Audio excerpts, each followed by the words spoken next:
জানি গরমকাল, কিন্তু বাজারে বাঁধাকপির এত সস্তা দাম যে বানাতে আর কোনো বাধা নেই। তাই প্রথমেই ভালো করে ঝিরিঝিরি করে কেটে সেদ্ধ করে নিচ্ছি।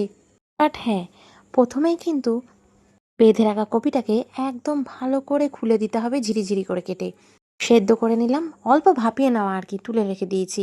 এবার কড়াইতে তেল দিয়ে তার মধ্যে ফোড়নে শুকনো লঙ্কা, তেজপাতা আর সাদা জিরে দিয়ে ভালো করে নাড়িয়ে চাড়িয়ে এবার কেটে রাখা ছোট ছোট করে আলু দিয়ে দিন। ভালো করে ভাজতে ভাজতে হলুদ গুঁড়ো, জিরে গুঁড়ো, ধনে গুঁড়ো, শুকনো লঙ্কার গুঁড়ো দিয়ে অল্প জল দিয়ে ভালো করে মশলা কষান। এবার টমেটোটাও দিয়ে দিন, সামান্য আদা গ্রেট করেও দিয়ে দিতে হবে।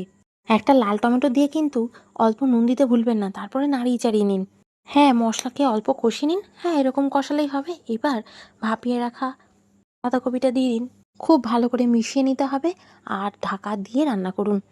ঢাকা দিয়ে দিয়ে রান্না করলেই দেখবেন জল ছেড়ে আসছে আর আলুও নরম হয়ে যাচ্ছে। জল নিশ্চয়ই ছাড়বে, আগেই তো ভাপিয়ে নিয়েছি। সেই জলেই সব সেদ্ধ, সব মাখামাখি। অল্প চিনি দিয়ে দিন, মিষ্টিটা হয়ে গেল ব্যালেন্স। এবার গরম মশলা আর ঘিটা দিয়ে ভালো করে মাখিয়ে নিন। এবার ভাত, রুটি, পরোটা যা জোগাড় হয়েছে সব কিছুই এইটা দিয়ে খেতে পারবেন। যেটা আছে সেটা দিয়েই সাঁটান জয়গুরুর নাম নিয়ে।